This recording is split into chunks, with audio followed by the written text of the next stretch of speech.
विठ्ठल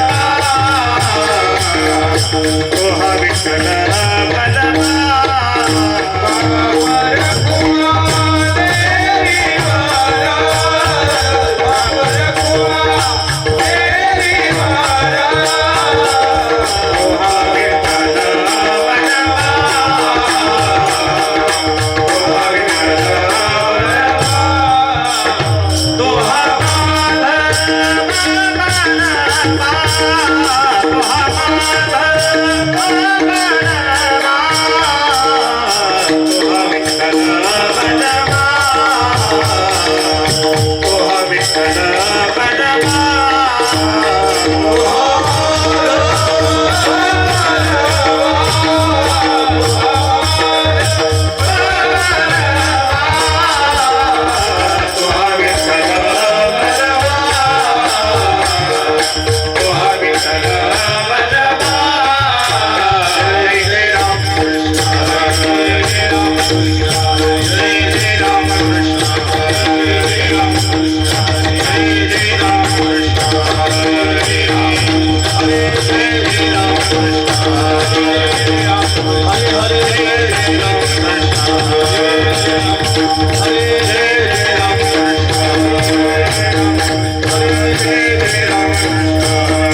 ते संसारी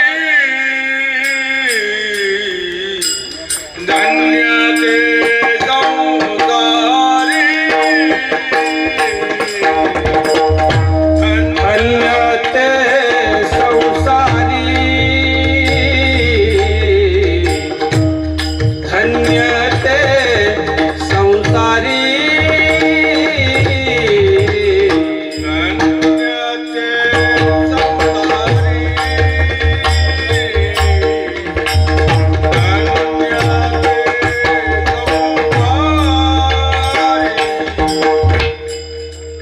धन्य ते संसारी धन्य ते संसारी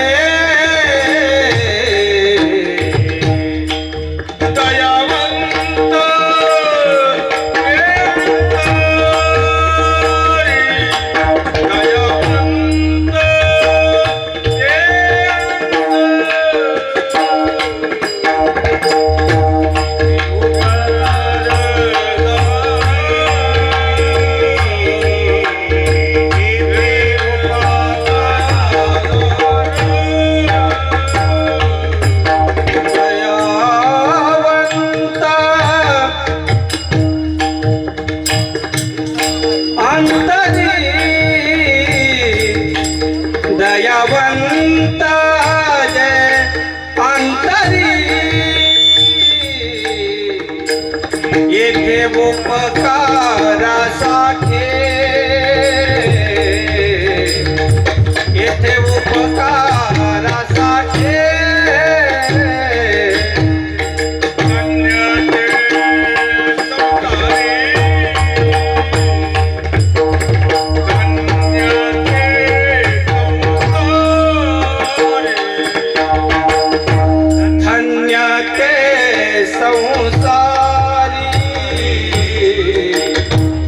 धन्य ते संसारे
अंतरी येथे उपकारासाठी आले घरजा वैकुंठी लटिके वचन नाही लटिके वचन नाही देही उदासीन येथे उपकारासाठी आले घरजा वैकुंठी मधुरावाणी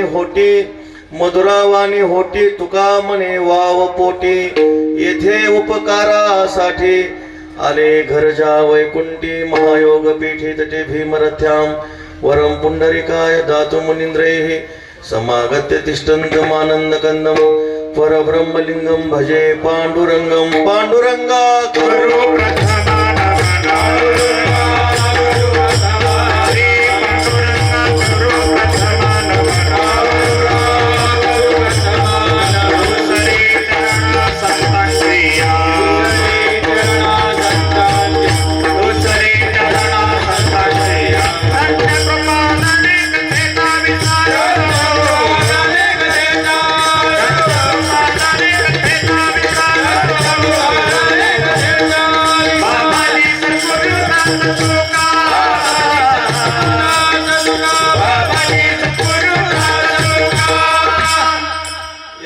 मनाखेमानंद मज केवलम श्रीमन्निवृत्तिनाथेति ख्यातम दैवतमाश्रये ज्ञानेशो भगवान विष्णु निवृत्तिर भगवान हरः सोपानो भगवान ब्रह्मा मुक्ताख्या ब्रह्मचित्कला ओम नमो ज्ञानेश्वरा करुणाकरा दयाळा तुमचा अनुग्रह लादलो पावन झालो चराचरी मी कळा कुसरी काहीच नेणे बोलतो वचने भाविका एका जनार्दनी तुमचा दास त्याची आस पुरवावी तुमचा अनुग्रह लादलो पावन झालो चराचरी नमो सद्गुरु तुकया ज्ञान दीपा नमो सद्गुरु सच्चिदानंद रूपा नमो सद्गुरु भक्त कल्याण मूर्ती नमो सद्गुरु भास्करा पूर्ण कीर्ती सेवे लागे सेवक झालो तुमच्या लागलो निज रूपम अहो स्वामी तुकया देवा यावरी न करावा अव्येर संपाद्य ज्ञानांचे विधाय भक्तिं विलोकितो येन समाधिराजः वैराग्यवंतं सुविचारयुक्तं नमामि जोगं शिरसा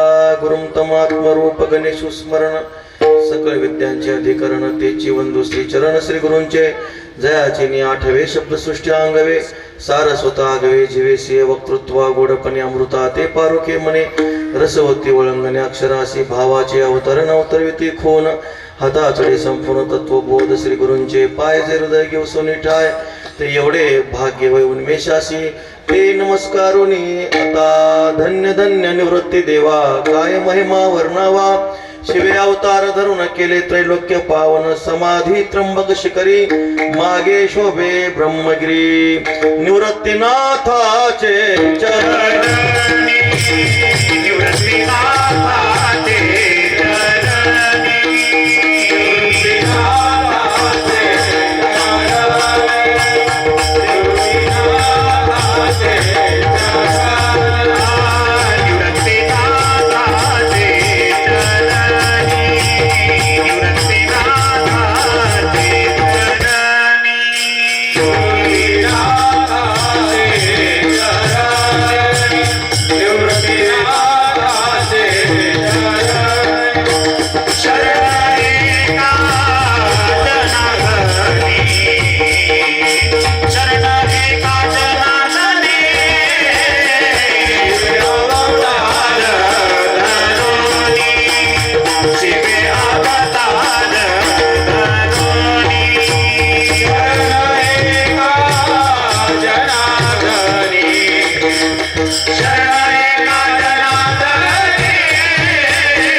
नाथांचे चरणी शरण एका जनार्दनी धन्य ते संसारी दयावंत जे अंतरी येथे उपकारासाठी आले गरजा वैकुंठी विश्वगुरु अखंड संजीवन समाधिस्थ कैवल्य साम्राज्य चक्रवर्ती भगवान सद्गुरू श्री निवृत्तीनाथ महाराजांच्या अपार आणि असीम अनुग्रहातून साधकांचे मायबाप ज्ञानियांचे शिरोमणी योग्यांची माऊली महाकैवल्य तेजोनिधी भगवान सद्गुरू श्री ज्ञानोबराय पंढरीरायाचे प्रेम भांडारी भक्त शिरोमणी श्री संत नामदेव महाराज, पैठण निवासी शांती ब्रह्मश्री संत एकनाथ महाराज, वैराग्य राग रसिक जगद्गुरु श्री तुकोबराय, प्रातस्मरणीय स्वानंद सुख निवासी सद्गुरु श्री जोग महाराज, वारकरी संप्रदायाचं परम आराध्य दैवत षडगुण ऐश्वर्य संपन्न सच्चिदानंद घन कर्तुम अकर्तुम अन्यथा कर्तुम सर्व शक्तिमान श्री रुक्मिणी प्राण संजीवन भगवान पांडुरंगाच्या अपार आणि असीम अनुग्रहातून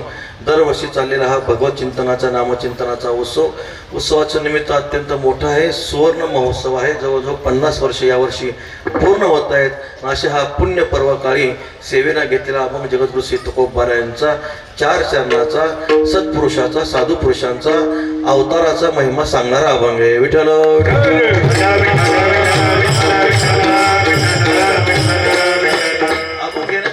कारण असं सद्गुरु श्री निवृत्तीनाथ महाराजांचे सप्तशतकोत्तर सुवर्ण जयंती महोत्सव आहे आणि ह्या मासाना मार्गशीर्ष हो.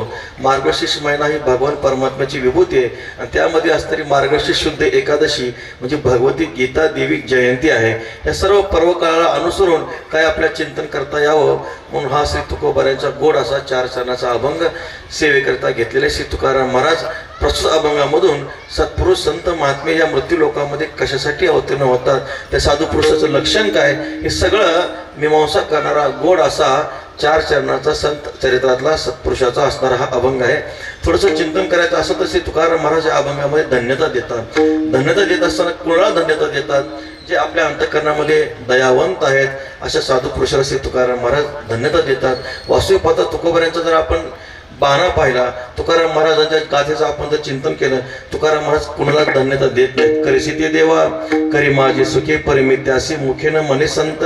प्रत्यक्ष परमात्मा समोर आले आणि परमात्मा जर बोलले हा कोण आहे, हा वारकरी आहे, संत आहे, ह्याला तुम्ही काय करा, संत म्हणा. तुकाराम महाराज म्हणतात, तुकाराम म्हणे मज कळते चाचणी बडबडीची वाणी अथवा सत्य.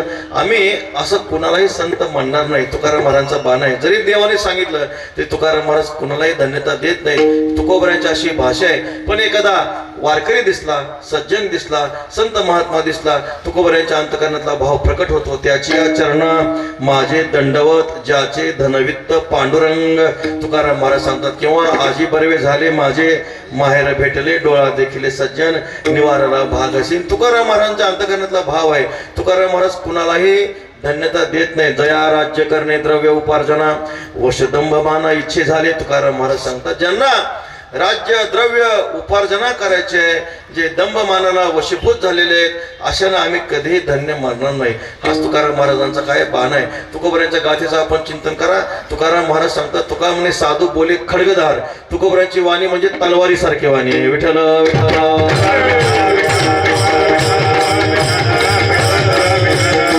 महाराज म्हणतात, आमुचे तो आहे सहज बोलणे, नाही विचारून केले कोणी. अंगे उने बैसे त्याच्या टाळक्यात, त्याने ठणग्या बहुत गायत असे. तुका म्हणे आम्ही काय करणे त्याशी, धक्का खाऊन दासी लागत असे. महाराज सांगता, साधू पुरुषाची जी वाणी असते, जगाला नाही केली निंदा आम्ही दुशिलेसे भेदा. तुकाराम महाराज संत महात्मे निंदा करत नसतात. ते जगामध्ये जे अनिष्ट निवडावे खडे तरी दळण ओझ घडे. जर त्या दळणात ते खडे काढले तर दळण चांगलं होतं. निवडावे तण शेती करावे राखण. तण काढलं शेती चांगली होत असते. तर जो संत महात्मे या समाजातील जी अनिष्ट प्रवृत्ती आहे, त्या अनिष्ट प्रवृत्तीचा संत महात्मे निराश करतात आणि निराश करून त्या भाविकाला, त्या समाजाला योग्य मार्गाचं संत महात्मे दिग्दर्शन करत असतात. तुकाराम महाराजांच्या गाथेचं चिंतन करा. तुकाराम महाराज जगामध्ये कुणाला धन्यता देत नाहीत. भाग्याचं चिंतन करा.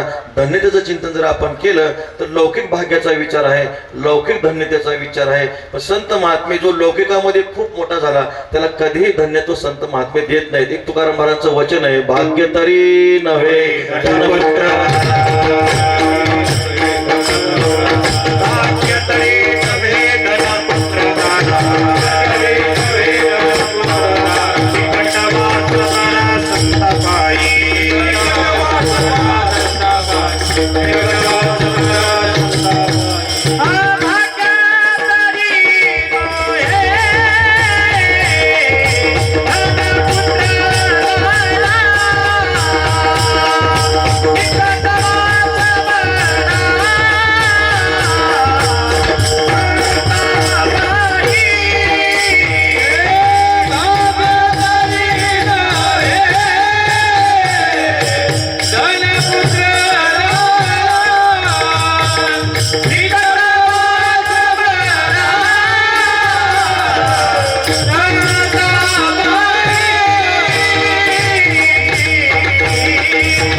कधी भाग्य म्हणत नाही. श्री तुकाराम महाराज सांगतात, भाग्य तरी नव्हे धनपुत्र दारा निकटवास बरा संता पायी धन प्राप्त झालं, अनुकूल भार्या प्राप्त झाली, अनुकूल पुत्र प्राप्त झाला, संत महात्मे कधी धन्य देत नाहीत. विठ्ठल विठ्ठल.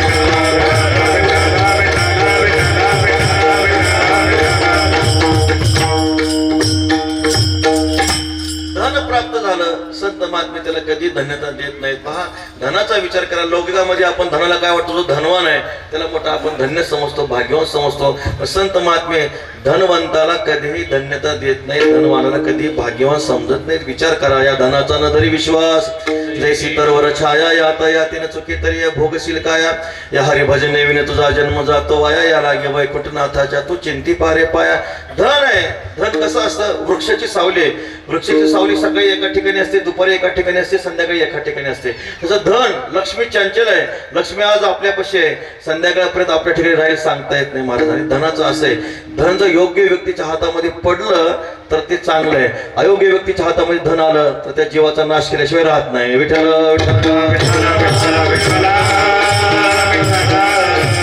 भागवतामध्ये धनाचे 15 आनंद सांगितले. स्थेयम हिंसा अनृतम दंभः कामः क्रोधस्मयो मदः भेदो वैरम अविश्वास संस्पर्धा व्यसनानी च स्त्री द्युत मद्यपान.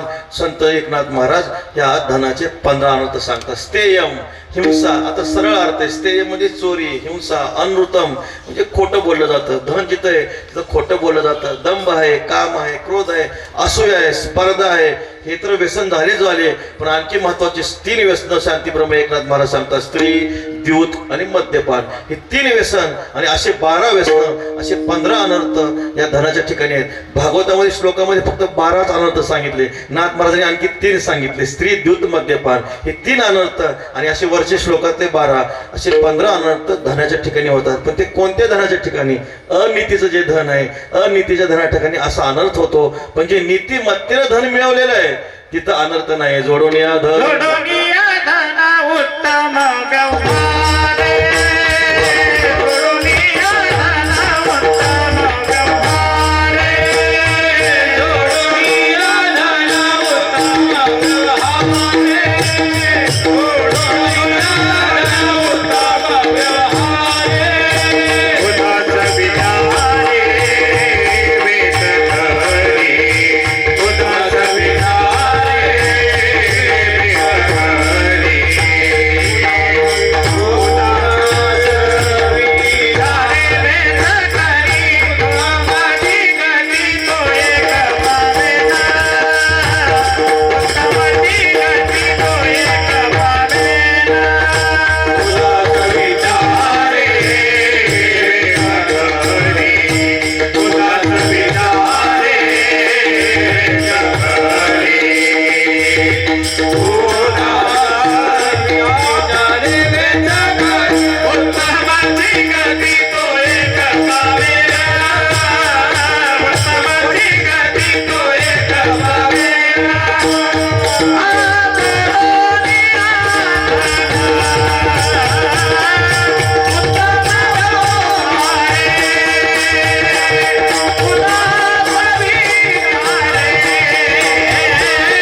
उत्तम व्यवहारानं धन प्राप्त व्हावं आणि उदास वृत्तीनं वेच व्हावा. जे अनितीचं धन आहे अनितीचं धन माणसाला दुःख दिल्याशिवाय राहत नाही, पण नीतिमत्तेनं धन मिळवलं पाहिजे.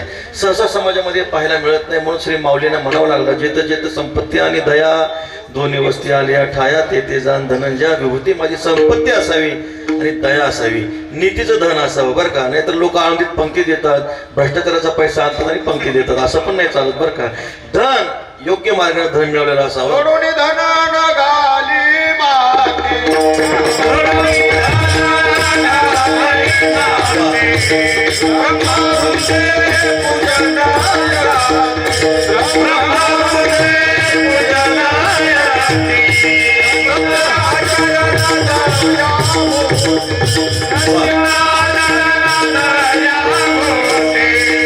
कधी सांगाते चुकू नको, जवळे काळ असे तुझी वेळा, जवळे काळ असे सांगाते चुकू नको, जवळे काळ असे तुझी वेळा, जवळे काळ असे तुझी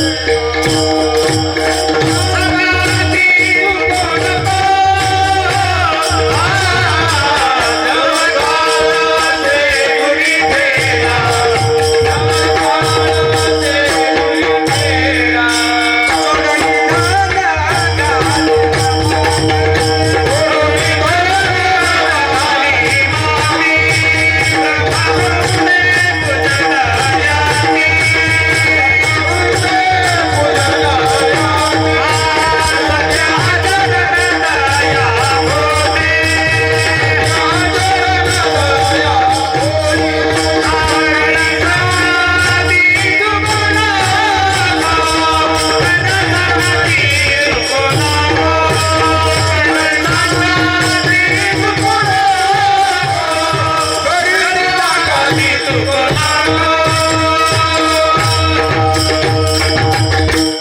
तुकोबारायांचं गोड प्रमाण आहे. जोडोनी धन घाली माती, ब्रह्मवृंदे पूजन यती, सत्य आचरण दया भूती करी सांगाती, चुकू नको. धन असावं, धनाचा योग्य विनियोग असावा, नीतिमत्तेनं धन मिळवलेलं असावं. असू द्या, महाराज सांगतात, नाथ महाराजांची भागवतातली ओवे, गाठी असतं कोटी धन, ज्याचे मन नाही समाधान. कोटी धन आहे पण मनाला समाधान नसेल तर त्याच्यासारखा दरिद्री कोणीच नाही.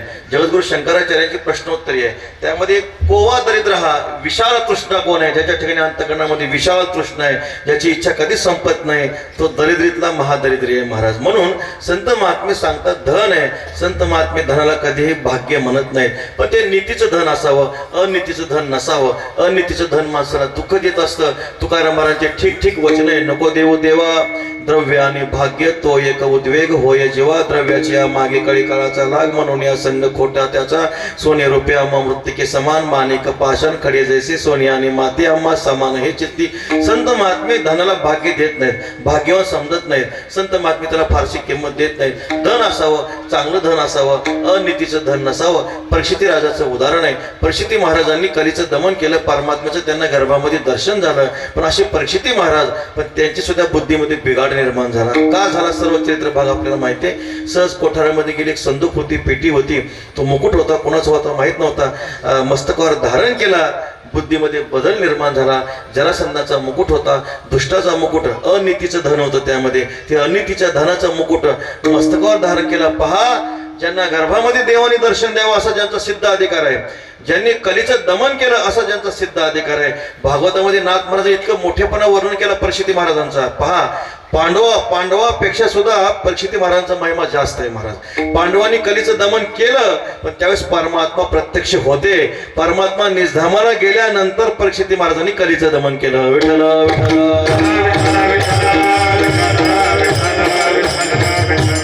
इतका जरी श्रेष्ठ महिमा आहे, पण अनितीचा धनाचा स्वीकार केला. परद्रव्य परनारी हरी विटाळ, हरी विटाळ, हरी विटाळ.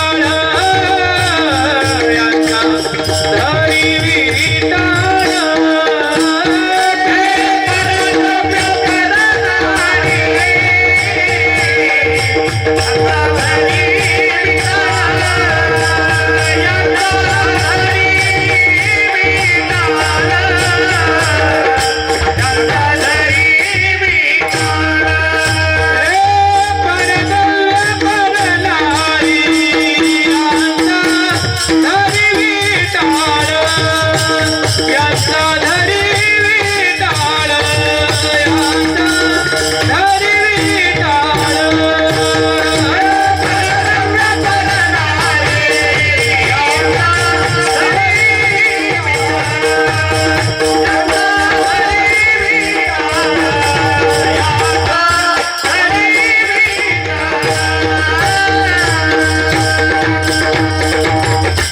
साधने तरी हीच दोन्ही जरी कोणी साधिल परद्रव्य परणारे यांचा धरी विटाळ विटाळ तो परद्रव्य परणारी येथून जो दुरी सोहळा तो श्री तुकाराम महाराज सांगतात हा विटाळ आहे. अनितीचं धन आहे. अनितीचं धन माणसाला नेहमी दुःख देतं. धनाचा विचार करा. लौकिकामध्ये किती मनुष्य धनवंत झाला, किती ऐश्वर प्राप्त करून घेतलं पहा, तरी संत महात्मे त्याला धन्यत्व देत नाहीत. लौकिक भाग्याचा विचार केला, लौकिक धन्यतेचा विचार करा. मनुष्य मृत्यू लोकामध्ये मोठा होऊन कुठपर्यंत मोठा होतो ऐक नाही. आपण मोठ्याची परिसीमा सांगत असताना मृत्यू लोकांचा सगळ्यात मोठा कोणता आहे? लौकिक भाग्याचा विचार करताना लोकांना असं वाटतं कोणी सरपंच असेल, कोणी आमदार असेल, कोणी मंत्री असेल, नवे नवे पंतप्रधान असेल, तिथपर्यंत आपली मजल आहे. पण आम्ही असं तुकाराम महाराज असं सांगतात, ज्याला पृथ्वीचं सार्वभौम राज्य प्राप्त झाले तरी तो भाग्यवान नाही. विठ्ठल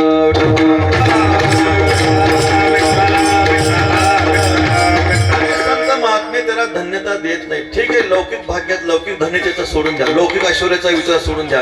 मनुष्याने क्रियेच्या द्वारे वरचे लोक प्राप्त करून घेतले. शतमक संपत्ती स्वर्गीची आहे. 100 यज्ञ केले, स्वर्गाची प्राप्ती होते. स्वर्गात गेला म्हणजे तो धन्य होतो का? हो, कधी तुकाराम महाराजांनी असं म्हटले जो स्वर्गात गेले तो खूप धन्य असं म्हटले तुकाराम महाराजांनी? कधी म्हटलं नाही. स्वर्गाला गेलेला आहे, संत महात्मे त्याला कधी धन्यता देत नाही. तुका म्हणे जाती पुण्यक्षय अधोगती वेश्या भोगी कवडावेचे दारीचे पुण्य तेचे तेसी लाजवाने दीक्षिताचे काय सांगू. स्वर्गातले जे भोग आहेत, स्वर्गातलं ऐश्वर आहे, संपत्ती आहे, सर्व आहे, पण स्वर्गात जरी गेलं तर तिथं असूया स्पर्धा ईर्ष्या संपत नाही महाराज. तिथल्याही लोकांना ईर्ष्या असते. स्वर्गातल्या लोकांना देव म्हणतात, पण हे देव त्याचं आडनाव आहे. वास्तविक पाहता ते जीवच आहेत. विठ्ठल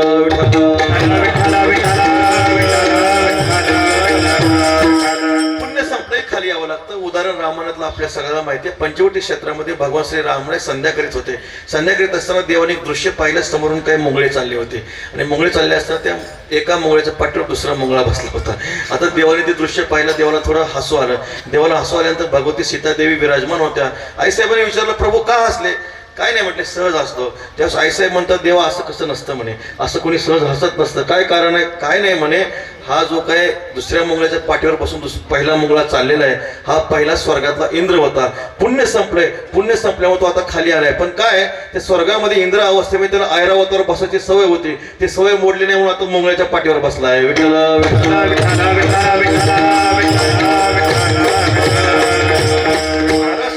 हा काय इंद्र लोकांमध्ये गेला. संत महात्मे त्याला कधीही धन्यत्व देत नाहीत. पुढे चला, अजून सत्कर्माचं चांगलं आचरण केलं. 100 जन्म ब्राह्मणाचे घेतले. 100 जन्म ब्राह्मणाचे घेऊन ब्रह्मकर्म केलं. सत्य लोकांमध्ये गेला. संत महात्मे तुकोबर आहेत, त्यालाही धन्यता देत नाही. तोही पुनरावृत्तीच्या मापा शिग झाला. महाराज सांगता ब्रह्मादिक अपार नुलंगवे सामर्थ्य ब्रह्माडोळ साथे वेदार्थ नाकळी शांती ब्रह्म एकनाथ महाराज सांगतात. सत्य लोकांमध्ये गेला, ब्रह्मपदाची प्राप्ती झाली. परमेष्ठी पदा तुच्छ मानिती सर्वदा इंद्रपदाधिक भोग भोग नव्हे तो भवरोग सार्वभौम राज्य त्याशी काही नाही का पाताळीचे आधिपत्य ते तो मानिती विपत्य योग सिद्धी सार त्याशी वाटे ते असं मोक्षा एवढे सुख सुख नव्हे त्याची दुःख. संत महात्मे सर्वांचा तिरस्कार करतात. संत महात्मे त्यांनाही धन्यत्व देत नाहीत. सत्य लोकांपर्यंत गेला. ज्ञानोबरांनी 15व्या अध्यायामध्ये संसार रूपी वृक्षाचं वर्णन केलं. वर्णन करत असताना एक एक शाखा सांगितली. तमोगुणाची शाखा सांगितली, रजगुणाची शाखा सांगितली, सत्वगुणाची शाखा सांगितली. सत्वगुणाची शाखा सांगत असताना रविचंद्रादी ग्रहवर पितृ ऋषी विद्याधर रविचंद्रादी लोक सांगितले. त्याच्यानंतर पितृलोक सांगितले. त्याच्या लोक इंद्रलोक सांगितले, सत्यलोक सांगितले. ज्ञानोबरे सांगतात आता पुढे जीवाची गती नाही म्हणून ब्रह्मेशाना पर्वते वाढणे नाही जीवाते. जास्तीत जास्त जीवाने सत्कर्माचं आचरण करून ब्रह्मपद किंवा ईशान म्हणजे भगवान शंकराच्या पदापर्यंत तो जाऊ शकतो. तिथपर्यंत त्याच्या पुढे तो जाऊ शकत नाही. ज्ञानोबर म्हणतात जरी तो तिथपर्यंत गेला तरी तो धन्यतेला तो पात्र होऊ शकत नाही. कारण त्यांनाही परत पुण्य संपलं, परत पुनरावृत्ती प्राप्त होते. म्हणून तुकारामांचे गोड वचन आहे, तुका मने धन भाग्य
शाश्वत भाग्य आहे. धनवंताला संत महात्मे कधी धन्यता देत नाहीत, कधी त्याला भाग्यवान म्हणणार नाही संत महात्मे. पुढे विचार करा, धनपुत्र दारा अनुकूल पुत्र प्राप्त झाला, संत महात्मे त्यालाही धन्यता देत नाहीत. माणसाला असं वाटतं पुत्रापासून सुख होईल असं माणसाला वाटतं, पण शांतीब्रह्म एकनाथ महाराज सांगतात पुत्रापासून सुखप्राप्ती.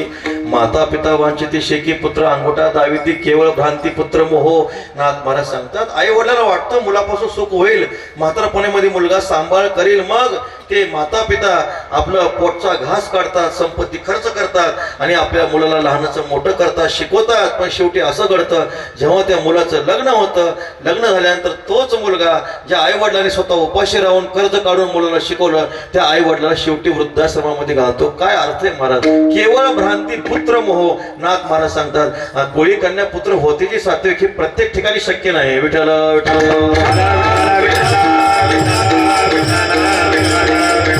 केवळ भ्रांती पुत्र मोह. नाथ महाराज वर्णन करतात अनुकूल भार्या प्राप्त झाली, अनुकूल भार्या जरी प्राप्त झाली तरी तो भाग्यवान आहे, धनवान धन्य आहे असं कधी होत नाही. संत महात्मे त्यालाही कधी धन्यता देत नाहीत. म्हणून तुकाराम महाराज सांगतात मग धन्य कोण असतो त्या जगामध्ये, भाग्यवान कोण आहे? त्या भाग्यवंताचं धनवान अशा प्रकारे धन्यतेचं अवच्छेदक सांगताना धन्य कोण होतो जगामध्ये?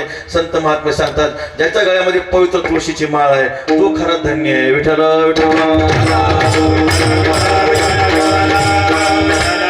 शिवाजी महाराजांनी तुकोबांना नजराणा पाठवला. तुकाराम महाराज होते. तुकाराम महाराज छत्रपती शिवरायांना म्हणतात तुम्ही महाराष्ट्राचे राजे आहात. तुका म्हणे आम्ही राजे त्रैलोक्याचे. महाराजांनी सांगितलं आम्हाला त्यात आनंद नाही. मानदंब चेष्टा हे तो शुक्राची वेष्टा. महाराज सांगतात दिवट्या छत्री घोडे हे तो बऱ्यात न पडे. तुकाराम महाराज होते. तुमच्या आमच्यासारखं असतं तर घालीन लोटांगण वंदन चरण केलं असतं, पण ते तुकोबराय होते. महाराज नाही, धनाचा स्वीकार केला नाही. तुम्हाला आनंद व्हावा असं वाटतं ना, महाराज म्हणे एकच करा कंठी मिळवा तुळसी व्रत कराय कालसी, व्रत कराय कालसी,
व्रत कराय कालसी.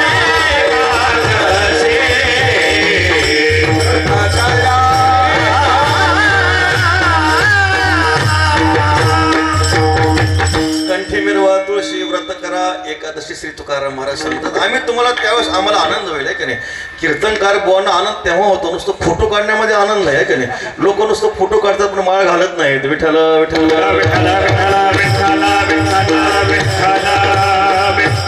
महाराजांना त्यामध्ये आनंद नाही. कीर्तनात जे सांगितले तसं केलं तर महाराजांना आनंद आहे. कंठी मिरवा तुळशी व्रत करा एकादशी. तुकाराम महाराज धन्यता देतात. कुणाला धन्यता देतात? ज्याच्या गळ्यामध्ये पवित्र तुळशीची माळ आहे. आता हे निवरगाव आहे, खूप मोठी भगवंताची कृपा आहे. 50वं वर्ष आहे. मला वाटतं या 50 वर्ष सप्त्यामध्ये जेवढे सगळे श्रोते मंडळी आहेत प्रत्येकाच्या गळ्यामध्ये तुळशीची माळ असेल असं मला वाटतं. 50वं वर्ष आहे ना मला, 50वं वर्ष झालेच पाहिजे तुळशीची माळ. समजा यदा कदाचित जर पवित्र तुळशीची माळ नसेल, 7 दिवसाचा सुंदर उत्सव आहे. 7 दिवसामध्ये पवित्र अशी तुळशीची माळ प्रत्येकाने गळ्यात घालावी. विठ्ठल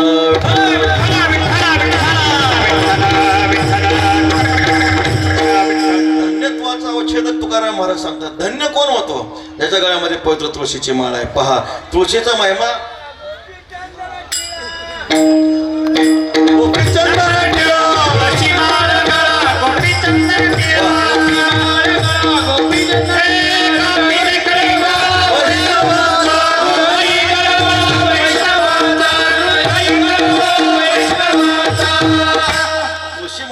गोपीचंदन टिळा हृदय कळवळा वैष्णवांचा आवडे देवासी.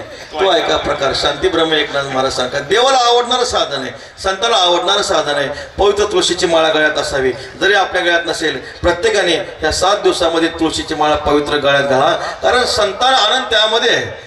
आपण संतांनी सांगितलं त्याप्रमाणे आचरण केलं तर संतांना आनंद होतो. देवाची संतांची आपल्यावर कृपा होते. तुळशीचा महिमा संतांनी खूप गायला. तुळशीची माळ आपल्या गळ्यामध्ये असं आपण जर स्नान केलं त्रिभुवनातल्या सर्व तीर्थाचं स्नान आपल्या सहजरित्या घडतं. नाहीतर माणसं मेल्यानंतर तुळशीचं पान तोंडात टाकतात ना, मेल्यावर टाकण्यापेक्षा जिवंत असताना घातल्यावर काही बिघडणार आहे का? महाराज सांगतात जिवंत असतानाच आपल्या गळ्यामध्ये काय असावी, पवित्र तुळशीची माळ आपल्या कंठामध्ये असावी. नुसती तुळशीची माळ कंठामध्ये नसावी. प्रमाण दिलंय. गोपीचंदन टिळा धन्य कोण आहे? ज्याच्या कपाळा गोपीचंदनाचा टिळा आहे तो धन्य आहे महाराज. तो खरा भाग्यवान आहे. गीता प्रेस गोरखपूर ग्रंथामध्ये मासिकामध्ये कथा आली होती. एक मुसलमान होता, दुष्ट होता. अशा प्रकारे आयुष्यभर अधर्माचं आचरण केलं, पाप केलं. कर्मधर्म संयोगानं तो मेला, जंगलामध्ये मेला, झाडाखाली पडला. पडल्यानंतर ज्या झाडाखाली पडला होता त्या झाडाच्या एका फांदीवर कावळा बसला होता. मग त्या कावळ्याने काय केलं? देहधर्म केला. कावळ्याची विष्ठा नेमकी कशी असते? पांढरी असते. ती विष्ठा त्याच्या कपाळावर पडली, म्हणजे ती गोपीचंदनासारखी उमटली. असा हा तो आयुष्यभर त्याने पाप केलं होतं. यमदूत न्यायला आले, विष्णुदूतही न्यायला आले. यमदूताने सांगितलं विष्णुदूतांना हा नरकाचा अधिकारी आहे, ह्यांनी आयुष्यभर पापाचं आचरण केलेलं आहे. तेव्हा विष्णुदूताने सांगितलं ह्यांनी जरी आयुष्यभर पाप केलंय पण मरताना शेवटी कपाळाला गंध लावलाय. विठ्ठल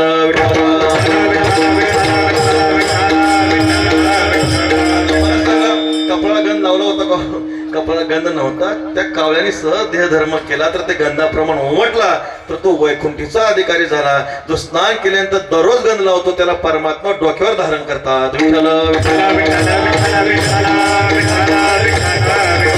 कापिजे कळी काळ तया भिने वृद्धो पुंड्र भाळ कंठी शोभे माळ. कापिजे कळी काळ तया भिने शोभती कंठी तुळशी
माळा शोभती कंठी. सहस्त्र विघ्ने लक्ष कोटी 12 वाटा पळता. ती पवित्र तुळशीची माळा गळ्यात धारण केली. कपाळा गोपीचंदनाचा टिळा लावला. कापीचे कळी काळताया भेने. अशा प्रकारे तो धन्य आहे. धन्यत्वाचा औषधक हे आहे. पवित्र तुळशीची माळा गळ्यामध्ये असावी. कपाळा गोपीचंदनाचा टिळा असावा. आणखी धन्य कोण होतो? व्रत एकादशी करून परलोक ठाकावा. नाथ ज्ञानोबराय वर्णन करतो. जो एकादशीचं व्रत 15 दिवसाचं नियमानं आचरण करतो. महाराज सांगतात 15 दिवसा एक एकादशी कार्य न करीशी व्रतसार काय तुझा जीव जातो एका दिसे. तुकाराम महाराज वर्णन करतात. एका दिवसाने काय जाणार आहे? 15 दिवसाचा हा उपवास आहे. एकादशी व्रत सोमवार न करीती कोण त्यांची गती होईल नेनो. तुकाराम महाराज वर्णन करतात. म्हणून आपल्या जीवनामध्ये एकादशी व्रत असावं, सोमवारचं व्रत आपल्या जीवनामध्ये असावं. तो धन्य आहे जो एकादशी व्रत करतो, तुळशी माळा गळ्यामध्ये घालतो, गोपीचंदनाचा टिळा लावतो. आणखी कोण धन्य आहे? धन्य जगी तोची एक हरी रंगिनाचे. धन्य जगी तोची एक हरी रंगिनाचे.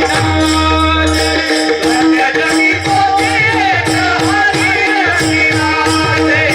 धन्य जगी तोची एक हरी रंगिनाचे. रामकृष्ण वासुदेव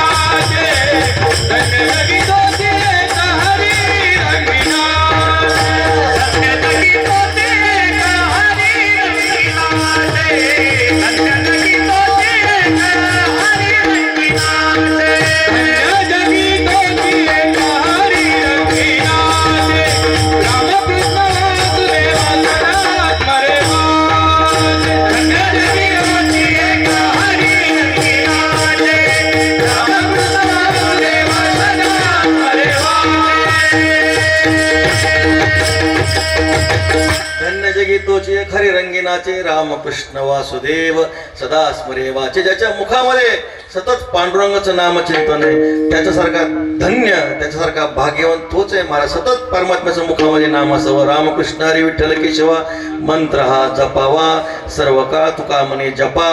मंत्र त्रिअक्षरी सोपा माझ्या विठोबाचे नाम अट्टहासे उच्चारा. तुकाराम महाराज सांगतात कळे न कळे ज्या धर्म ऐका सांगतो रे वर्म. माझ्या विठोबाचे नाम अट्टहासे उच्चारनाथ महाराज सांगतात. हरी बोला देता हरी बोला घेता हसता खेळता हरी बोला.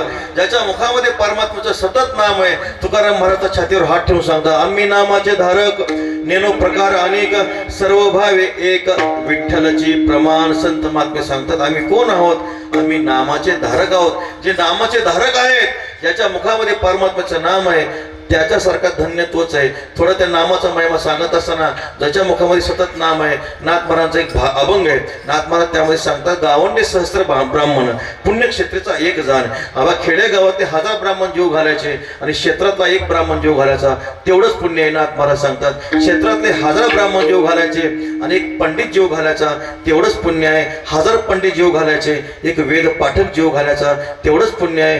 1000 वेद पाठक जीव घालायचे एक संन्यासी जीव घालायचा तेवढंच पुण्य आहे. 1000 संन्यासी जीव घालायचे एक परमहंस जीव घालायचा तेवढंच पुण्य आहे. 1000 परमहंस जीव घालायचे आणि एक ब्रह्मवेत्ता जीव घालायचा तेवढंच पुण्य आहे. नाथ महाराज सांगता उपमा देता ब्रह्मवेत्यासी पाहता ब्रह्मांडी नाही त्यासी तृप्त केले या ब्रह्मवेत्यासी हरिहर तृप्त. ब्रह्मवेत्या पुरुषाला जर आपण तृप्त केलं तर हरिहर तृप्त होतात. आपल्याला माहिती आहे शुक खाय एक शीत घंटा वाजते अनंत. भगवान शुकाचार्यांनी फक्त एका शीताचा स्वीकार केला राजसूय यज्ञामध्ये. तर असा नियम होता राजसूय यज्ञामध्ये धर्मराजांच्या 1,00,000 माणसं जेवली की स्वर्गात 1 घंटा वाजायची. फक्त 1च घंटा वाजायची स्वर्गामध्ये 1,00,000 माणसं जेवल्यानंतर. पण शुकाचार्य म्हणून फक्त 1 भाताचं शीत खाल्लं परिणाम त्या घंटा अनंत वाजू लागल्या. म्हणजे काय त्या ब्रह्मवेत्याचा महिमा आहे. पण नाथ महाराज इथपर्यंत थांबले नाहीत. ऐसे वेत्या परंपार नये नामधारका बरोबर. नाथ महाराजांनी आतापर्यंत हजार घेत आले पण इथं 1000 वेत्य म्हणत नाहीत. नाथ महाराज सांगतात ऐसे ब्रह्मज्ञानी अपरंपार नामधारकाबरोबर त्यांची तुलना होत नाही. म्हणून ज्याच्या मुखामध्ये सतत परमात्म्याचं नाम आहे त्याच्यासारखा भाग्यवान तोच आहे. संत महात्मे आणखी कुणाला धन्यता देतात जे पंढरपूर क्षेत्राला नेहमी पंढरपूर क्षेत्राची वारी करतात.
वारकरी पंढरीचा धन्य धन्य जन्म त्याचा.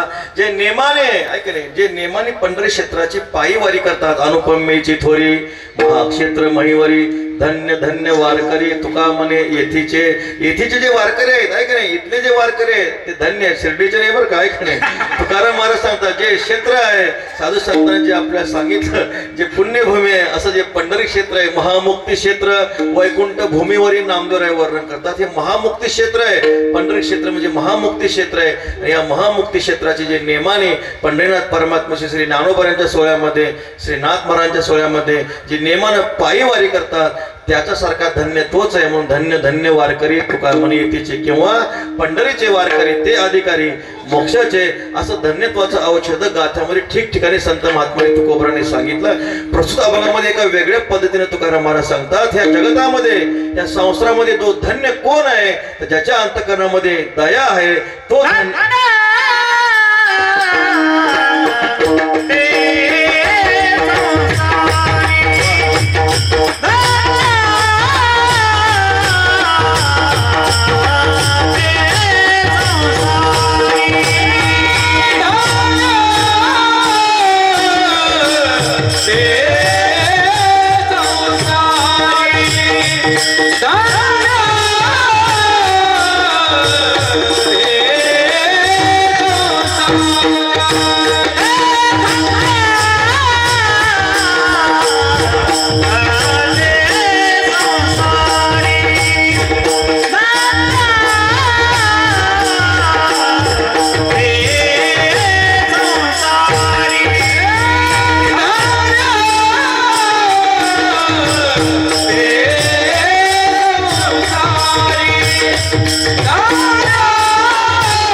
धन्य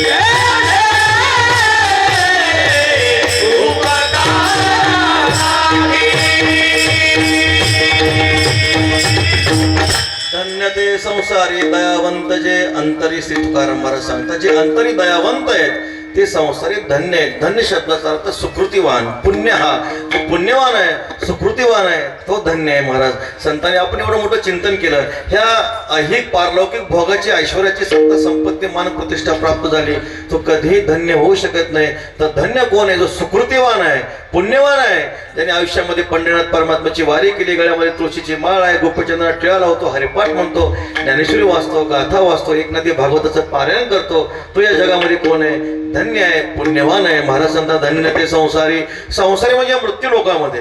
संसार शब्द हा संत वाङ्मयामध्ये भिन्न भिन्न अर्थाने प्रत्येक ठिकाणी आलेला आहे. या ठिकाणी शब्दाचं आपण चिंतन केलं तर या मृत्यू लोकामध्ये या संसारी म्हणजे या मृत्यू लोकामध्ये धन्य जर कोण असेल जे अंतरी दयावंत जे यांच्या अंतकरणामध्ये दया आहे कृपा आहे ते अशा प्रकारचे धन्य आहेत. इतर कोणी धन्य होऊ शकत नाही. अंतकरणामध्ये दया असावी. तुकाराम महाराज सांगतात दया क्षमा शांती तेथे देवाची वसती. जिथं दया आहे क्षमा आहे शांती आहे तिथं परमात्म्याचा वास असतो. आता दयेचं लक्षण करत असताना दया म्हणजे काय नेमकं दया कशाला म्हणायचं 16व्या अध्यायामध्ये ज्ञानेश्वर महाराजांनी दयेचं खूप सुंदर चिंतन केलं. आता दया ती ऐसी पूर्ण चंद्रिका जैसी निवविता न कळसी साने थोर तैसे दुःखिताचे शिनने हिरत अस कनवपणे उत्तमाधुमनेने विवंसुगा पै जगी जीवना सारिखे वस्तू अंगवरी उफके परी जाते जीवित राखे तृणाची निम्न भरलिया उने पाणी ढळोची नेने ते विश्रांता तोषुनी जाणे सामोऱ्या पै पायी काटा निहटे तो व्यथा उमटे तैसा पोळे संकटे पुढीला चिनिका पाऊ शीतळता लाहे की डोळ्याची लागी होय तैसा पर सुखे जाय सुखावतो किंबहुना तृषिता लागी पाणी आरायले असे जगी तैसे दुःखिताच्या सेल भागी जिने जयाची तो पुरुष वीर राया मूर्तिमंत जाण दया. ज्ञानोबऱ्या वर्णन करतात तो पुरुष म्हणजे मूर्तिमंत दयेचं स्वरूप आहे. मग ती दया कशी आहे ज्ञानोबऱ्या सांगतात जगामध्ये चंद्रमा आहे. चंद्रमा आपला अमृताचा वर्षाव करत असताना उंच नीच गरीब श्रीमंत असा भेद करत नाही. कोणीही हो तो चंद्रमा सर्वांना सारखा अमृताचा वर्षाव करतो. तसं संत महात्मे दया करत असताना आपला तुझा माझा तुझा आपला फरका असा भेदभाव त्यांच्या अंतकरणामध्ये नसतो. ज्ञानोबराने एक उदाहरण दिलेलं आहे. पाणी आहे किती पाणी मोठं आहे पहा. पाणी स्वतः नष्ट होतं पण एका वाळलेल्या गवताच्या काडीला जिवंत ठेवतं. विठ्ठल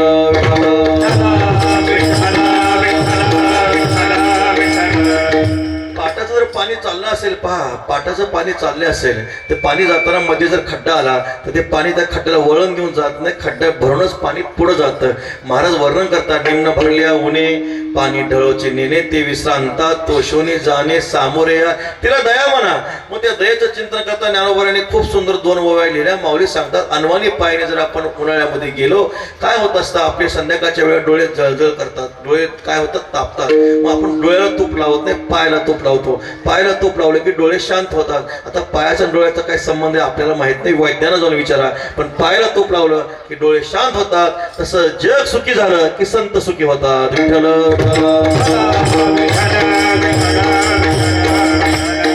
दयेचं लक्षण सांगताना ज्ञानोबा आणखी एक ओवी सांगतात पायी काटा नेटे. पायाला काटा मोडला ती व्यथा हृदयाला होते.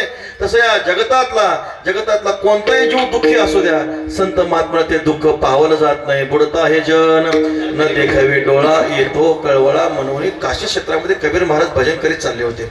गळ्यामध्ये विना होता हातामध्ये चिपळ्या होत्या भजन चालले श्रीराम जय राम जय जय राम श्रीराम जय राम जय जय राम. त्यांनी एक दृश्य पाहिलं.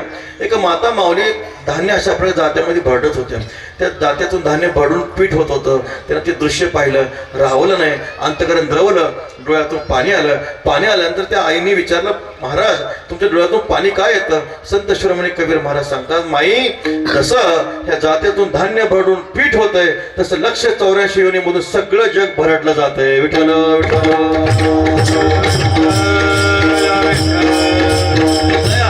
संतांच्या अंतकरणामध्ये दया आहे करुणा आहे. किती करुणा आहे हो. मूर्तिमंत करुणा मूर्तिमंत दया संतांच्या रूपाने प्रगट झाली. संत रामेश्वर शास्त्री सांगतात जेव्हा तुकोबऱ्याचा अवतार नव्हता तेव्हा आम्ही फक्त दया पुराणामध्ये ऐकत होतो पोथीमध्ये ऐकत असतो. अशी दया आहे असं आम्ही फक्त पुराणात ऐकत होतो. पण जेव्हा तुकोबऱ्यांचा अवतार झाला तेव्हा आम्हाला दया प्रत्यक्ष पाहायला मिळाली. विठ्ठल दया दिनाना नाथा तुवा जीवविली विश्वे विस्तारली कीर्ती तुझी. संत रामेश्वर शास्त्री आपल्या पुढे सांगतात, प्रत्यक्ष दया तुकोबराच्या रूपानं प्रकट झाली. कृपेशी धात्री आपण पाजो ज्ञानोबऱ्या वर्णन करतात. कृपा कुठेही मिळत नाही, कृपा दया बाजारात मिळत नाही. मग कृपा कुठं असते हो? कृपेशी स्वतंत्र जन्म नाही, जेत उपजे तो साधू पाही. कृपा वसे संतांच्या देही, त्यांच्या नीती पाही दाटुकी जगी. महाराज सांगतात कृपाळत्वाचं लक्षण काय? मग त्या कृपा भूतमात्राच्या ठाई सारखीच सर्व देही. येथ तेथ त्या नाही अवकृपा पाहे निमाली. तर दया कृपा एकार्थवाचक शब्द घ्या. कृपेचं लक्षण सांगताना शांतीब्रह्म एकनाथ महाराज सांगतात, कृपा भूतमात्राच्या ठाई सारखीच सर्व देही. येत तेथ ते नाही अवकृपा पाहे निमाली. आपल्या अंतकरणामध्ये कृपा दया असते, पण आपल्या दयेला मर्यादा असते. आपल्या दयेला कृपेला मर्यादा असते. आपली कृपा दया सापेक्ष असते. आपली कृपा आपली दया फक्त आपल्या कुटुंबापुरती मर्यादित असते, पण संतांची दया मात्र व्यापक असते. जे का रंजले गांजले त्यासी म्हणे जो आपले तोची साधू ओळखावा. देव तेथेची जाणावा. तुकोबरांच्या चरित्रातला एक गोड प्रसंग आहे. संतांच्या अंतकरणामध्ये आपपर माझा तुझा असा भेदभाव नसतो. महाराज सांगतात येशाम साम्य सितम मनहा.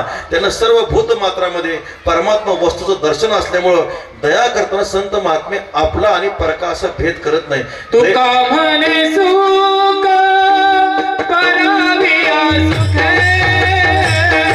तुका म्हणे सुख पराविया सुखे. अमृत हे मुखी श्रवणसे. अमृत हे मुखी श्रवणसे.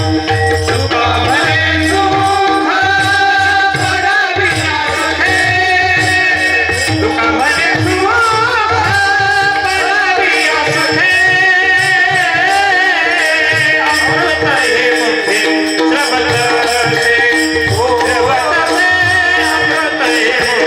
श्रवणसे. म्हणे सुख पराविया सुखे. तुका म्हणे सुख पराविया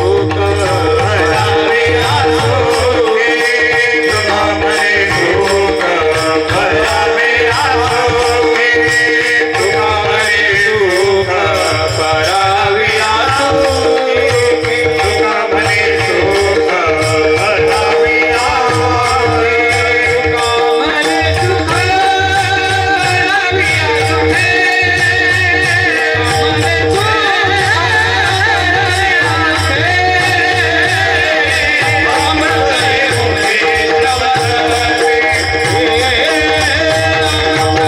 सुख पराविया सुखे. म्हणे अमृत हे मुखी श्रवणसे. तुका म्हणे सुख पराविया सुखे. तुका म्हणे सुख पराविया सुखे. अमृत हे मुखी श्रवणसे. तुका म्हणे सुख परावया सुखी अमृत हे मुखे स्त्रवत. असे जगाच्या सुखामध्ये साधू पुरुषाचं सुख असतं. ते जगाचं जे साधू पुरुषाचं जे सुख असतं, जग सुखी झालं की संत महात्मे सुखी असतात. साधू पुरुषाच्या ठिकाणी दयेमध्ये कृपेमध्ये आपफर उत्तम अधम गरीब श्रीमंत उंच नीच असा भेद नसतो. हे विश्वची माझे घर ऐसे मती जयाची सिर मौनाचराचर आपण झाला. हे सर्व विश्वावर मेघाप्रमाणे संत महात्मे काय करतात? कृपेचा वर्षाव करतात. कृपेचं लक्षण दयाचं लक्षण सांगत असता साधू पुरुषांची एक लौकिक दया आहे, साधू पुरुषांची अलौकिक दया आहे. साधू पुरुषांची एक लौकिक कृपा आहे, साधू पुरुषांची अलौकिक कृपा आहे. लौकिक दयेचं चिंतन करताना तुकोबरांच्या चरित्राचा विचार करा. तुकाराम महाराजांनी घरासाठी काहीच केलं नाही. महाराज तुकाराम महाराज संसारासाठी उदास होते. संसाराचे नावे घालून या शून्य संसारा आगी आपुलेने हाते लावणे मागवते पाहुणे. तुकाराम महाराज घरात काहीच केलं नाही. घरात पोरं बाळ उपाशी होते. नाही म्हटले प्रारब्धानं संसार होतच असतो. विठ्ठल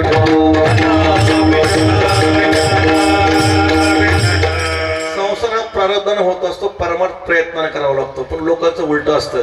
लोक संसार प्रयत्नानं करतात आणि परमार्थ आहे म्हणतात. तुमच्या भाग्यात आहे म्हणून तुम्हाला कीर्तन ऐकायला मिळतं. तुझ्या भाग्यात काय नुसतं झोप नाही का मग ऐकाने? पण लोकांचा स्वभाव असा असतो. लोक संसार काय करतात? मला प्रयत्न करतात आणि परमार्थ प्रारब्धावर सोपवतात. मनसी नाही रे संचित न करी ऐसी मात. आपले आपण न करो हित करो हे प्रमाण संचित. तरी मी नष्टची पतीत. तुका म्हणे मज संत हासते म्हणून लाहो घे हरिनामाचा भविष्याचे माथा. भजन नेदावे सर्वता भविष्यावरी काही घालू नये तुकाराम महाराज सांगतात. परमार्थिक साधना कधी प्रारब्ध सोपवायची नसते. संसार हा प्रारब्ध सोपवायचा असतो. देह संसार हा सगळा प्रारब्धानं चलत असतो. तुकाराम महाराजांनी तो सगळा देह संसार प्रारब्ध सोपवला होता. पण परमार्थामध्ये तुकाराम महाराजांचा अट्टहास होता. ठाकला तो काही केला परोपकार केले हे शरीर कष्ट. म्हणजे कोणी वारकरी गावात आला त्याच्या चरणाची सेवा करावी, गरम पाणी करून द्यावं, जेवायला सगळी सुंदर शास्त्रीय सामग्री करून द्यावी. घरात पाहता घरात काहीच नाही महाराज, जवळ येतं चोर दाखे. पण वारकरी गावामध्ये आला, संत महात्मा साधू महात्मा गावात आला, त्याची सगळी सेवा तुकाराम महाराजांनी करावी. एकदा जिजाबाईंना मोठं वाईट वाटलं. जिजाबाईंनी सांगितलं, म्हटले महाराज तुम्ही सगळं संतांची सेवा करताय. म्हटले काय घराकडे बघा ना, आपली लहान लहान मुलं आहेत, थोडी लहान लहान मुलं ऊस मागतात, थोडं ऊस आणून द्या ना. तुकाराम महाराजांना वाटलं काय हरकत आहे म्हणे, जाऊ द्या. ऐका नाही, ऊस पाहिजे ना, जातो म्हणे. उद्या जातो आणि काय करतो, पाटलाचं शेत राखतो म्हणजे सुंदर आपल्या मुलांना ऊस घेऊन येतो. तुकाराम महाराज गेले. दिनरजनी हाची धंदा गोविंदाचे पवाडे. आता शेत राखायला तुकाराम महाराज बसले. गळ्यामध्ये विणा आहेत, चिपळे आहेत, भजन चाललंय, रामकृष्ण हरी विठ्ठल केशवा, रामकृष्ण हरी विठ्ठल केशवा. न कळे दिवस की रात्री तुकाराम महाराजांचं हे वचन होतं. रात्रंदिवस परमात्म्याचं भजन चाललंय. भजन केलं. तो पाटलाने प्रसन्न झाला आणि काय 10-20 ऊसाची मोळी होती, बांधली, तुकोबऱ्यांना दिली. तुकोबऱ्यांच्या गळ्यामध्ये विणा आहे, हातामध्ये चिपळे आहे, खांद्यावर ऊसाची मोळी आहे. तुकाराम महाराज देहो गावामध्ये प्रवेश करतायत. संत कवी महिपती महाराज वर्णन करतात, जेव्हा श्री तुकाराम महाराज भजन करीत देहो गावामध्ये आले. गावात लहान लहान मुलं होती. लहान लहान मुलांनी तुकाराम महाराजांनी पाहिलं, ऊस दिसला. आता ऊस दिसल्यावर लहान मुलं गप्प बसतील का हो? गप्प बसणार नव्हते. ते लहान लहान मुलं तुकोबऱ्याकडे आले. महाराज तुकोबराय महाराज आम्हाला एक ऊस द्या ना. हो बाळा घे म्हणे, तुला पण घे. आता हा ऊस घेऊन तो पोरगा गेल्यानंतर दुसऱ्या पोरने त्या पोराच्या हातात ऊस पाहिला. कुठून आणला?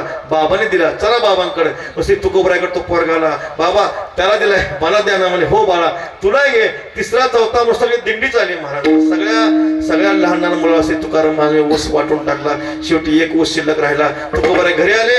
जिजाबाई घ्या म्हणे, घ्या ऊस घ्या. जिजाबाईंना ऊस दिला. आता आईसाहेबाचा स्वभाव आपल्याला माहिती आहे. बरे झाले देवा, बाईला कर्कशा.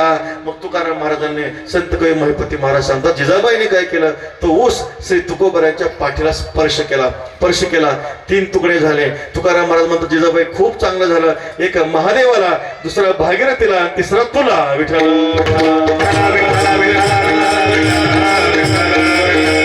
साधू पुरुषाच्या दयेचा विचार करा. तुकाराम महाराजांना जिजाबाई म्हणतात, महाराज तुम्हाला ऊसाची मोळी सांगितली होती, तुम्ही एकच ऊस घेऊन आले. तुकाराम महाराज म्हणतात, जिजाबाई तुझं मोठं भाग्य आहे. हा ऊस काय शिल्लक राहिला माहितीये? कुणी मागायला पोरगा आला नाही म्हणून शिल्लक राहिला, नाही तर हाही देऊन टाकला असता. विठ्ठल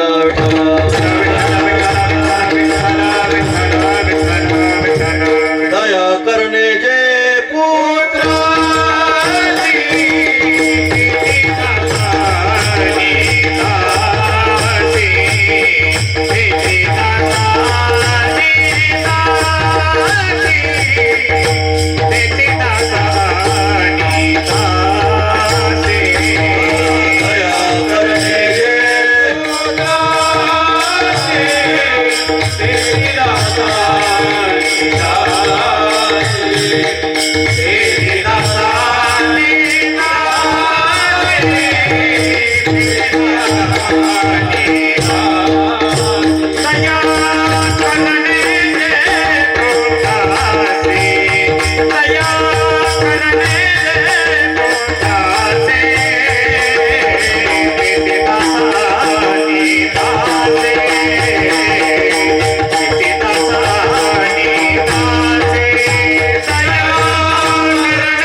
सीतेची दासा आणि दासी तुकाराम महाराज सांगतात. अशा साधू पुरुषांच्या दयाचं स्वरूप असतं. संत महात्मे दया करतात, कृपा करतात. मग त्यांच्या अंतकरणामध्ये आपला फरका, माझा तुझा, उंच नीच, गरीब श्रीमंत हा कसल्या प्रकारचा भेद नसतो. सर्वांवर सारखे संत महात्मे दया करतात, कृपा करतात. लौकिक दयेचा विचार करा. संत दामाजी पंत आहेत. संत दामाजी पंतांनी आपलं सर्वस्व संत दामाजी पंताकडे धान्याचं कोठार होतं. दुष्काळ पडला, माहीत होतं. आपण जर ते कोठार उघडलं तर आपल्या बादशाह कैदेत टाकल्याशिवाय राहणार नाही. विचार नाही केला, काय होईल ते होईल म्हणे, काय घडेल ते घडूया. शेवटी सर्व धान्याचं कोठार उघडलं. या सगळ्यांनी या यारे यारे लहान थोर याती भरती नारी नर करावा विचार न लगेच चिंता कोणाशी. कारण भुक्ती मुक्ती संतांजवळ असतातच. मोक्ष पण आहे आणि भुक्ती पण आहे. संत दामोजी पंतांनी सर्वांना बोलवलं. जेवढी ऐश्वर्य धन संपत्ती जेवढं धान्य होतं दुष्काळामध्ये सर्व धान्य दामोजी पंतांनी लुटून टाकलं. विठ्ठल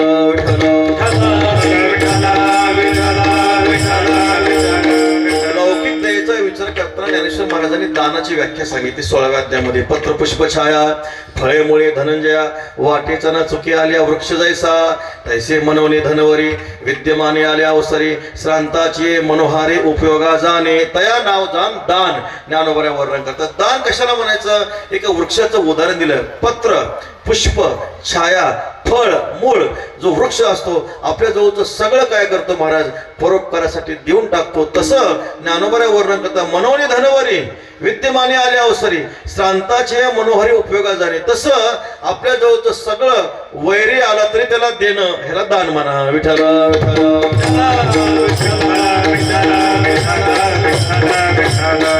संत महात्मे दया करतात. संत महात्मे दया करत असताना जगावर सर्व दृष्टीने समानतेने संत महात्मे दया करतात. संतांची लौकिक दया झाली, संतांची अलौकिक दया आहे, संतांचा अलौकिक उपकार आहे. पण असे जे संत महात्मे जे जगावर अलौकिक उपकार करतात त्यांचं राहण्याचं ठिकाण कोणतं आहे? येथे उपकारासाठी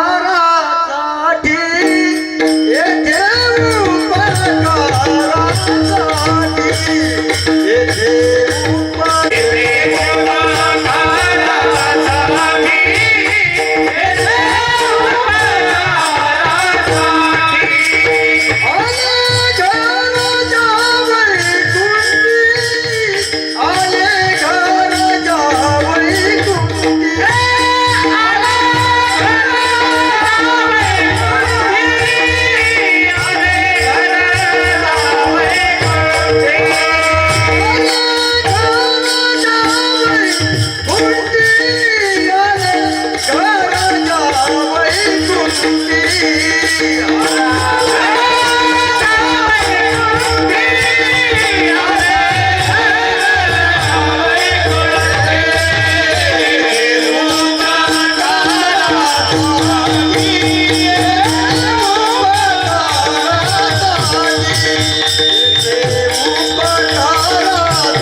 जागर वैकुंठी येथे उपकारासाठी आले श्री तुकाराम महाराज सांगतात. ज्यांचं घर वैकुंठ आहे आम्ही वैकुंठवासी आलो याचे कारण असे बोलिले जे ऋषी सातचा भावे वाटतात. वैकुंठ म्हणजे लोक विशेष घ्या किंवा वैकुंठ शब्दाचा अर्थ ज्ञानदेवा पाठ हरी हा वैकुंठ भरला घनदाट हरी दिशे म्हणजे जे स्वरूप स्थितीतून ब्रह्मस्वरूपातून तुमच्या आमच्या आत्यंतिक कल्याणासाठी मृत्यू लोकांमध्ये अवतीर्ण होतात. अवतरती अव उपसर्ग तरती म्हणजे जे वरून खाली येतात. कशासाठी येतात? हो अवतार तुम्हा धराया कारण उद्धरावे जन जन जीव वाढावया सुख भक्ती भाव धर्म कुळाचार नाम विठोबाचे जगामध्ये जनजीवाचा उद्धार व्हावा. ब्रह्ममूर्ती संत जगी अवतरले उद्धराय आले दीनजनाचा उद्धार करण्यासाठी सुख भक्ती भाव धर्माची वृद्धी होण्यासाठी असे साधू पुरुष धर्मरक्षया कारणे साधू होतात. ते अवतीर्णे संत महात्मे अवतीर्ण होतात. ज्ञानोबराय निवृत्ती ज्ञानदेव सोपान मुक्ताबाई एकनाथ नामदेव तुकाराम गोरोबा काका सावतोबा चोखोबराय ही सगळे संत मांदियाळी हे तर केवळ परोपकारासाठी अवतीर्ण झाले. आपण साधू पुरुषांच्या उपकाराचं चिंतन करत होतो. संत महात्मे लौकिक उपकार करतात, लौकिक दया करतात. संत महात्मे अलौकिक उपकार करतात, अलौकिक दया करतात. संतांचे लौकिक उपकार आपण पाहिले. संतांच्या अलौकिक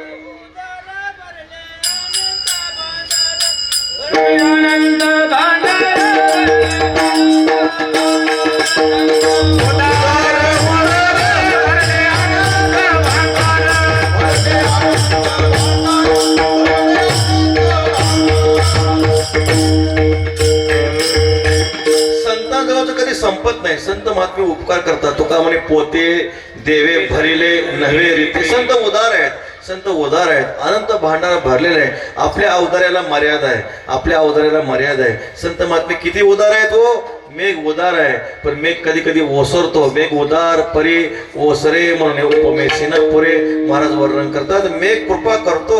सूर्य सुद्धा उदार आहे, प्रकाश देतो, पण दुपारी वैशाखातल्या 12 वाजता तुम्ही उन्हामध्ये जाऊ शकत नाही महाराज. तापलेलं ऊन असतं, काय करायचं असलं औदार्य. उष्माघात होतो माणसाला, कधी कधी काय होतं, चक्कर येत असते. असं जे आहे असं औदार्य संतांचं नाही. महाराज सांगता या संता परिस उदार त्रिभुवनी नाही थोर. मायबाप सहोदर इष्ट मित्र सोयरे संतांचे देणे. कल्पतरू होणे दोन्ही परिसा परिस आघात देणे. चिंतामणी ठेंगणा.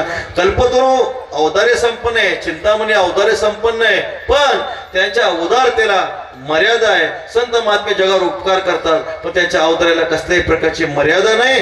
संत महात्मे कसे उपकार करतात तर सर्व जो जसा असेल तसा तसा संत महात्मे सर्वांना अशा प्रकारे निववित जातात, सगळ्यांना तृप्त करतात. दैसे दुःखिताचे शिनने हिरता सकनवपणे ज्ञानोबाऱ्या वर्णन करतात. दुःख हरण करत असताना माऊलीच्या काही ज्ञानेश्वरीमध्ये 16व्या अध्यायामध्ये ओवे आहेत, त्यामध्ये 4 उदाहरणं माऊलीने दिलेली आहेत. महाराज सांगतात आता कदर्थ वित व्याधी बळी करण्याच्या आधी आप पर्ण शोधी सद्वैद्यू जैसा चिकली ऋतुली गाय धड भाकडन पायती चेगला आणि होय काला भोला नाना बुडतया ते सकरणून पुसे अंत्यजू की ब्राह्मणो काढोनी राखे प्राणो हेची जाणे महावनी विपाय उघडी केली पापीये ते नेसविल्यावर न पाहे शिष्ट जैसा तैसे अज्ञान प्रमादादिकी का प्राप्त नाही सदोखी निंदत्वाच्या सर्व विकी खेळले जे तय अंगिक आपुले देवनिया भले विसर विजती सले सलती ते अगा पडिलाचा दोषू करुणे आपुले दिठी चोखू मग घापे अवलोकू तयावरी. माऊलीचे किती गोड आहेत पहा. माऊली 4 उदाहरण दिले.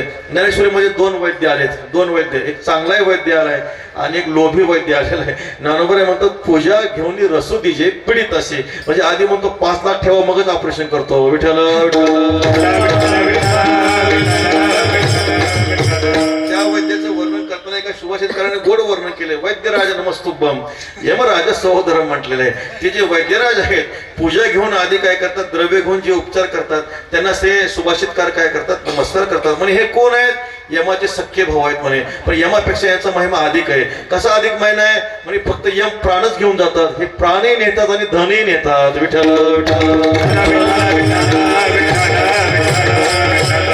सद्वैद्याचं चिंतन करताना ज्ञानोबा वर्णन करतात. आप परण शोधी सद्वैद्य जैसा. जे चांगले वैद्य असतात उपचार करताना माझा तुझा आपला प्रकार भेद करत नाही. रात्री 12 वाजता पेशंट आजारी पडला, उपचार करणारच महाराज. सध्या हॉस्पिटल लिहिलेलं असतं सकाळी 10 ते 1 संध्याकाळी 4 ते 8, म्हणजे पेशंटना आजारी पडताना त्याच काळात आजारी पडायचं, इतर वेळेस पडायचंच नाही, आहे की नाही. पण जो सद्वैद्य असतो, सद्वैद्य उपचार करताना काळ वेळ कशाचाही विचार करत नाही. ज्ञानोबा गोड सांगतात. आणि अशा प्रकारे चिखली ऋतुली गाय धड भाकरण पाय. दुसरं उदाहरण माऊली देतात. सज्जन आहे, एखादी गाय आहे चिखल्यामध्ये दलदलीमध्ये फसलेली आहे, मग ती दूध देणारी आहे का भाकड आहे असा विचार सज्जन कधी करत नाही.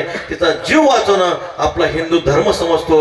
पूज्य श्री डोंगरजी महाराज सांगायचे जिस देश में गो माँ दुखी हो वो देश कभी भी सुखी नहीं हो सकता. विठ्ठल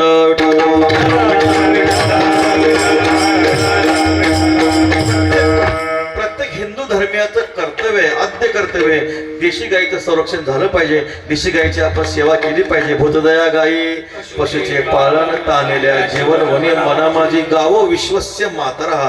गायी आपली जननी आहे. त्या गायीमध्ये 33 कोटी देवाचा वास असतो महाराज. गायीचं खूप आपण महिमा आपल्या सांगितला जातो, खूप मोठा महिमा आहे. प्रत्येक हिंदूंनी काय केलं पाहिजे, देशी गायीचं संरक्षण केलं पाहिजे. महाराज सांगतात जो तेचे ग्लानी होय काला भुला. एखादा महापुरात आहे, महापुरात वाहत चाललेला आहे, वाहत चाललेला असताना एखादा सज्जन असतो, तीरावर असतो, तो पाहतो मनुष्य वाहत चाललाय, मग आपलं कर्तव्य काय समजतो, तो असा विचार करत नाही हा अंत्यज आहे का ब्राह्मण आहे असा विचार करत नाही. त्याचा जीव वाचवणं हे माझं कर्तव्य समजतो. तसं ज्ञानोबा सांगतात जे जीव अज्ञान प्रमादादी दोषांनी आदी भौतिक आदी दैविक आध्यात्मिक दोषांनी दुःखाने गांधलेले त्यांना जो त्यांचं सर्व दुःख घालवतो आणि त्यांना जो सुखी करतो, येथे उपकारासाठी आले घरच्या वैकुंठी संत महात्मे काय करतात, दुःखी जीवाचं दुःख नाहीसं करतात.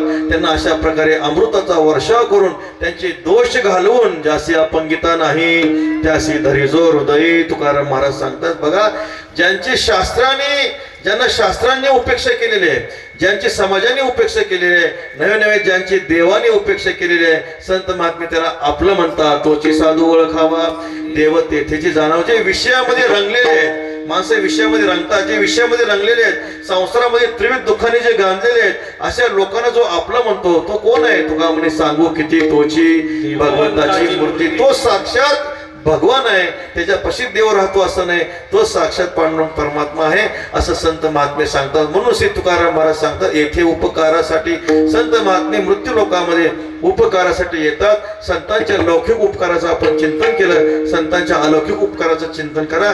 संत महात्मे जगात, संतांच्या जगावर अलौकिक उपकार आहेत. किती अलौकिक उपकार आहेत? संत महात्मे आपल्या सावध करतात. उठा जागे वारे आता, स्मरण करा पंढरीनाथा, भावे चरणी ठेवा माथा, चुकवा व्यथा जन्माच्या. किंवा महाराज सांगतात, मज निरंतर जागृती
आत्मजागृती देतात. उत्तिष्ठत जाग्रत प्राप्य वराने बोधत धनधारा पुत्रजन बंधू सोयरे पिशून सर्व मिथ्या आहे जाणून शरण रेगा देवाचे संत महात्मे आपल्या सावध करतात. बाबांनो ऐका, कवनाचे मायबाप कवनाचे गणगोत मृगजळवत जाईल रया नव्हे तुझा हा परिवार.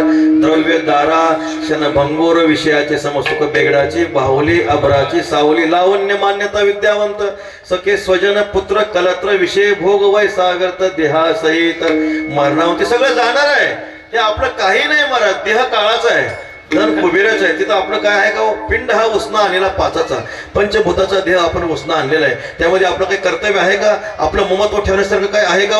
काहीच नाही. म्हणून संत महात्मे आपल्या सावध करतात. आपण काय झालेलं आहे? आपण अविद्यारूपी निद्रेमध्ये झोपलेलो आहोत. आता जरी आपण जागे असलो तरी पण अविद्यारूपी निद्रेमध्ये आपण झोपलेलो आहोत. अनादी काळापासून अविद्यारूपी निद्रेमध्ये आपल्या झोप लागलेली आहे. त्यामध्ये आपलं स्वप्न पडलं, हे जगतरूपी आपलं स्वप्न पडलं. आणि त्या स्वप्नामध्ये हा जनक हे माता, हा मी गौरव पुरता पुत्र वित्त कांता माझे आहे ना.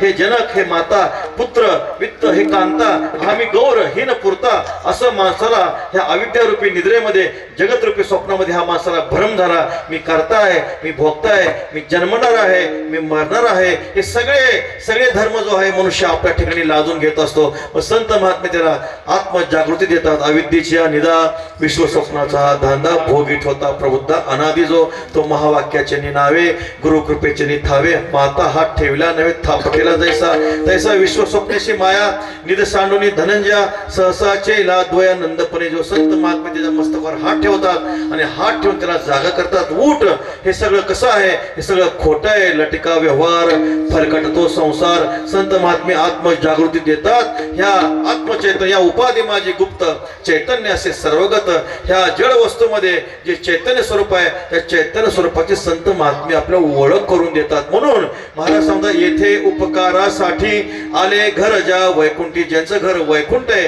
किंवा जे आपल्या नित्य स्वरूपामध्ये आहे अशा स्वरूपात नसणारे महात्मे तुमच्या आमच्या आत्यंतिक कल्याणासाठी मृत्यू लोकांमध्ये अवतीर्ण होतात. म्हणून तुकाराम महाराज सांगतात, येथे उपकारासाठी आले घर ज्या वैकुंठ. एकदा मोठ्या प्रेमानं संप्रदायाच्या नियमानं मुखाने नाम आणि हाताने टाळी ठोकबा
धन्य आहेत अशा साधू पुरुषाचं आणखी काही लक्षण आहे महाराज? लटिके वाचना लटिके वाचना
लटिके वचन नाही देहे उदासीन.